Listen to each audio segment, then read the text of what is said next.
മുഖ്യധാരാ കവികൾക്കിടയിൽ തിരഞ്ഞാൽ ഒരുപക്ഷെ PR രതീഷിനെ കണ്ടെത്താനാവില്ല. കാരണം ഷോറൂമുകളിലെ കണ്ണാടി ഗ്ലാസിനകത്ത് അയാൾ കാണില്ല.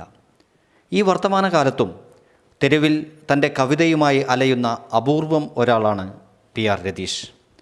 ഉള്ളു ചുടുമ്പോൾ 1000 രോമകൂപങ്ങളിലൂടെ പുറത്തേക്കൊഴുകുന്ന ലവള ലായനിയാണ് അയാളുടെ കവിത. PR രതീഷിൻ്റെ കവിതകൾ നിലാവ് പോലെ സ്നിഗ്ധമല്ല, സന്ധ്യ പോലെ തുടുത്തതുമല്ല, നട്ടുച്ച കണക്ക് തിളച്ച് പൊള്ളുന്നതാണ്. അതിനാൽ ശീതീകരിച്ച ചർച്ചകളിൽ അയാൾക്ക് വിലാസമുണ്ടാവില്ല. അയാൾ നട്ടുച്ചയുടെ വെയിലും ചൂടുമാണ്. PR രതീഷിൻ്റെ ഒരു കവിതാ സമാഹാരത്തിൻ്റെ പേര് തന്നെ നട്ടുച്ചയുടെ വിലാസം എന്നാണ്. വടകര വെയിൽ ബുക്സ് പ്രസിദ്ധീകരിച്ച ഈ പുസ്തകത്തിൻ്റെ 18,000-ലധികം കോപ്പികൾ വിറ്റഴിഞ്ഞ് 10ാം പതിപ്പ് പുറത്തിറക്കുകയാണ്. കൂടാതെ കനൽ പെയ്യുന്ന മേഘങ്ങൾ, നദികളുടെ വീട്, മറക്കുക വല്ലപ്പോഴും, രക്തസാക്ഷിയുടെ വീട്, വാടക വീട്, പ്രണയമഹൽ എന്നിവ പ്രസിദ്ധീകൃതമായ കൃതികളാണ്. 8ാമത്തെ പുസ്തകം പ്രണയരാമായണം പ്രസിദ്ധീകരണത്തിന് ഒരുങ്ങുകയാണ്. കവിത മരിച്ചെന്ന് പുലമ്പുന്ന, കവിതയ്ക്ക് ചരമഗീതം എഴുതുന്ന നിരൂപക ശ്രേഷ്ഠന്മാരുടെ തൊണ്ടകളിലേക്ക് വർത്തമാന കവിതയുടെ തിളയ്ക്കുന്ന വാക്കുകൾ ഒഴിച്ചു കൊടുക്കുകയാണ് PR രതീഷ് എന്ന് അവതാരികയിൽ പവിത്രൻ തീക്കുനി പറയുന്നുണ്ട്. പ്രണയവും ജീവിതവുമായി ബന്ധപ്പെട്ട നിലവിലുള്ള പദസഞ്ചയം കൊണ്ട് രതീഷിൻ്റെ കവിതകളെ പൂർണ്ണമായും അടയാളപ്പെടുത്താനാവില്ലെന്ന് ഡോക്ടർ PR ജയശീലനും പറയുന്നു. വാക്കുകളിൽ നിന്ന് പുറപ്പെട്ടു പോയി നദിയുടെ അക്കരെ ജീവിതത്തിൻ്റെ കവിത നമുക്ക് തിരിച്ചറിയാനാവുന്നുണ്ട്. PR രതീഷിൻ്റെ നട്ടുച്ചയുടെ വിലാസം എന്ന കാവ്യ സമാഹാരത്തിലെ കവിതകളിലൂടെ അക്ഷരങ്ങൾ പരമാവധി തേച്ചുമിനുക്കി മുനകളാക്കുന്നതിനാൽ വല്ലാത്ത മൂർച്ചയാണ് PR രതീഷിൻ്റെ വാക്കുകൾക്ക്. അതുകൊണ്ട് മലയാളത്തിലെ ഏറ്റവും മികച്ച പ്രണയ കവിതകളിലൊന്ന് PR രതീഷിൻ്റെ 2 വരികൾ മാത്രമുള്ള പ്രണയമഴയാണ്. ഒരിക്കൽ പെയ്താൽ മതി ജീവിതം മുഴുവൻ ചോർന്നൊലിക്കാൻ. ഒരിക്കൽ പെയ്താൽ മതി ജീവിതം മുഴുവൻ ചോർന്നൊലിക്കാൻ. നിഷേധങ്ങളുടെയും തിരസ്കാരങ്ങളുടെയും ചൂളയാണ് രതീഷിന് പ്രണയവും ജീവിതവും. ഈ 2 വരി കൊണ്ടുള്ള ഏറിൽ ഏതെല്ലാം ചില്ലുകളാണ് ഉടയുന്നത്. അതിൻ്റെ മുറിവ് ജീവിതകാലം മുഴുവൻ ഉണങ്ങാതെ ചോരയൊലിച്ച് കിടക്കും. 59 കവിതകളാണ് നട്ടുച്ചയുടെ വിലാസം എന്ന സമാഹാരത്തിലുള്ളത്. 2 വരി കൊണ്ടും 4 വരികൾ കൊണ്ടും 5 വരി കൊണ്ടും കവിത സൃഷ്ടിക്കുന്നുണ്ട് രതീഷ് PR. നഷ്ടങ്ങളുടെ നീറ്റൽ കവിയിലുണ്ടാക്കുന്ന തള്ളിച്ചകളാണ് നട്ടുച്ചയുടെ വിലാസം എന്ന ഈ പുസ്തകം. പ്രണയവും മഴയും കവിതയും സ്വപ്നവും സൗഹൃദവുമെല്ലാം അതിൽ ഭ്രാന്തായി പൂക്കുന്നുണ്ട്. പ്രണയത്തിൻ്റെയും കവിതയുടെയും രക്തസാക്ഷിയാണ് അയാൾ.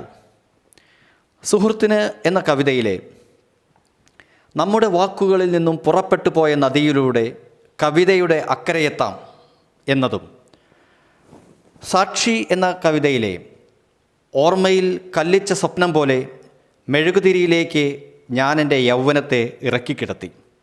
നിൻ്റെ വഴികളിൽ ഇലഞ്ഞിയും മന്ദാരവും പൂത്തു നിൽക്കുമ്പോൾ എൻ്റെ പാതയിൽ കടൽ മറഞ്ഞ ഒരു കര മാത്രം സാക്ഷി എന്നതും, ദൂരം എന്ന കവിതയിലെ എന്നിട്ടും എൻ്റെ പ്രണയമേ ചോര കൊണ്ട് എത്ര കാലം ഞാൻ എഴുതണം നിനക്കും എനിക്കുമിടയിലെ രക്തസാക്ഷിയുടെ ജീവിതത്തെ എന്നതും, രക്തസാക്ഷി എന്ന കവിതയിലെ പ്രതീക്ഷിക്കാൻ ഒന്നുമില്ലാത്ത കാലത്ത് ഭ്രാന്തിൻ്റെ വെയിലുമായാണ് അവൾ വന്നത്.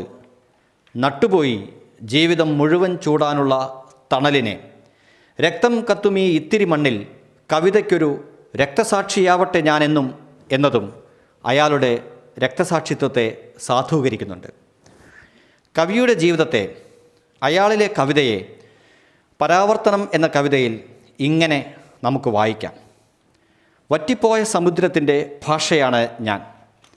സ്വപ്നത്തിൽ മാത്രം പൂക്കുന്ന വിത്താണ് നീ.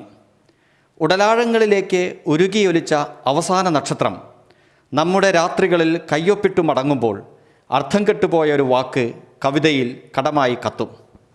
ഇന്നലെ വരെ 2 ആൾ നടന്ന ദൂരം ഒറ്റയായി പകുക്കുമ്പോൾ എന്തോ പോലെ, എങ്കിലും കൂട്ടിനുണ്ടാകുമല്ലോ കരിഞ്ഞടർന്ന എൻ്റെ അവസാനത്തെ ഇലയുടെ പരാവർത്തനത്തിനായി.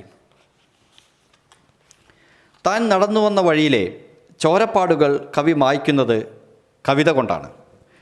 ഓർമ്മകളെയെല്ലാം നീ വെട്ടിപ്പിടിച്ചാലും എനിക്കെഴുതാൻ ഒരു തുണ്ട് ആകാശവും ഒരു തുള്ളി മഞ്ഞും ഒരു പിടി കടലും മതിയെന്ന ധൈര്യം അയാൾക്കുണ്ട്. യാതനകളുടെ നൈരന്തര്യത്തിൽ നിന്ന് കവിതയിലൂടെയാണ് താൻ ഉയർക്കുന്നതെന്ന് തൻ്റെ ഭ്രമണപഥങ്ങളെ ചൂണ്ടിക്കാട്ടി ഇര എന്ന കവിതയിലൂടെ കവി വെളിപ്പെടുത്തുന്നുണ്ട്. സ്വപ്നങ്ങളുടെ ചതുപ്പിൽ അമർന്നു പോയത് എൻ്റെ വീട് തന്നെയായിരിക്കണം. ഒറ്റ വറ്റില്ലെങ്കിലും അമ്മ തവിയിട്ടിളക്കിക്കൊണ്ടിരിക്കുന്നത് എൻ്റെ നെഞ്ചിൽ തന്നെയായിരിക്കണം. അച്ഛൻ മുമ്പേ സ്വപ്നങ്ങൾക്ക് പുറത്താണ്. മേഘങ്ങളിലേക്ക് വളർന്ന വേരാണ് അനിയൻ. വിഷമഭിന്നങ്ങൾ നിറഞ്ഞൊരു കണക്ക് പുസ്തകമാണ് അനിയത്തി. ആരും വലിച്ചു കെട്ടിയതല്ലെങ്കിലും അമ്മാവൻ ഇപ്പോഴും അയ തന്നെയാണ്. 2 നീർത്തുള്ളികൾക്കു മീതെ പായുന്ന ഒറ്റ ബോഗിയാണ് പ്രണയിനി. സുഹൃത്തെ, ഇനി ഏതു നിമിഷവും വാക്കുകളുടെ ജലപാളികൾക്കിടയിൽ നിന്ന് എന്നെ കൊത്തിയെടുക്കുന്നത് കവിത തന്നെയായിരിക്കും. കവിതയുടെ ചുരം കയറിയപ്പോൾ സ്വപ്നം നിറയെ ജീവിതമുള്ള ആഴമാണ് കവിതയെന്ന് ബോധ്യപ്പെട്ടു. ജീവിതത്തിൻ്റെ ചുരം പങ്കുവച്ചപ്പോൾ നീ കയറ്റവും ഞാൻ ഇറക്കവും ശീലിച്ചു. അതായത് പങ്കുവയ്ക്കപ്പെട്ടപ്പോഴൊക്കെ നഷ്ടം അയാളോടൊപ്പം നിന്നു. അതിനാൽ ചോര തുപ്പി മരിച്ച പ്രണയമുൾപ്പെടെ എല്ലാം അയാളിൽ കനലായി ബാക്കി നിന്നു. നട്ടുച്ചയുടെ വിലാസം എന്ന കവിതയിൽ താൻ ബാക്കിയാവുന്നതിനെക്കുറിച്ച് കവി പറയുന്നത് ഇങ്ങനെയാണ്: ഒരു നട്ടുച്ചയ്ക്ക് കവിതയുടെ കാഞ്ഞിരം നട്ടിട്ടാണ് നീ എൻ്റെ മിഴികളിൽ നിന്നും മറഞ്ഞത്. എന്നാലും പിറക്കാനിരിക്കുന്ന നൂറ്റാണ്ടിൻ്റെ ഭാരം നിൻ്റെ ഭാഷയോട് കടം ചോദിക്കാതിരിക്കില്ല എൻ്റെ വേരുകളെക്കുറിച്ച്.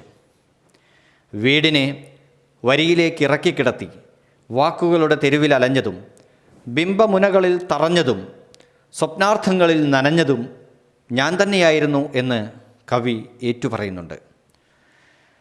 നിലവിളികളിൽ ശ്വാസം മുട്ടി മരിച്ച വീട്, തെറ്റിയ പാളത്തിലോടുന്ന സ്വപ്നവണ്ടികൾ, പലിശക്കാരൻ്റെ കണ്ണിലെ പൊള്ളുന്ന സൂര്യൻ, വെയിൽ ചില്ലയിൽ പൂത്ത കിളികൾ, വിശപ്പിൻ്റെ തുറമുഖത്ത് മുങ്ങിമരിച്ച നാവികൻ, ചിന്തകളിൽ വെന്ത തലച്ചോറ്, ഒരു വരിയിൽ ജീവിതം പിടഞ്ഞ നിമിഷം, സ്വപ്നക്ഷതത്തിൽ തറഞ്ഞവനെ സൂക്ഷിച്ചു വയ്ക്കുവാൻ ഇതിലപ്പുറമെന്ത് എന്ന് ജീവിതത്തിൻ്റെ കഠിനകാലത്തെ അടയാളപ്പെടുത്തുന്നുണ്ട് അയാൾ. ഈ സമാഹാരത്തിലെ യാത്ര, പാളം, വേനൽ, ജന്മാന്തരം, അസാന്നിധ്യം തുടങ്ങിയവയിലൊക്കെ തന്നെ കവിതയുടെ മിന്നൽ നമുക്ക് കണ്ടെത്താനാവും.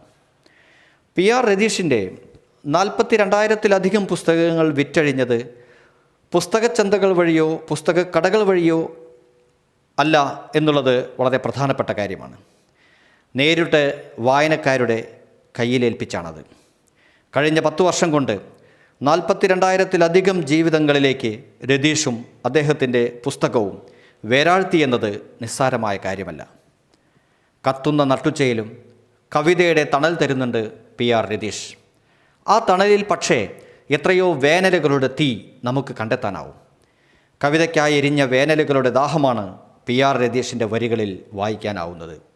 അതുകൊണ്ട് തന്നെ കാവ്യചരിത്രത്തിൽ ഇതുവരെ രേഖപ്പെടുത്താത്ത ജീവിതാനുഭവങ്ങളെ പ്രണയത്തിൻ്റെ, സൗഹൃദത്തിൻ്റെ, മഴയുടെ, ഭ്രാന്തിൻ്റെ, രക്തസാക്ഷിത്വത്തിൻ്റെ പെരുവഴിയിൽ അന്വേഷിച്ചു കൊണ്ടിരിക്കുകയാണ് അയാൾ. അതുകൊണ്ടാണ് അയാളുടെ വിലാസം നട്ടുച്ചയുടെ വിലാസമായി മാറുന്നത്. നന്ദി.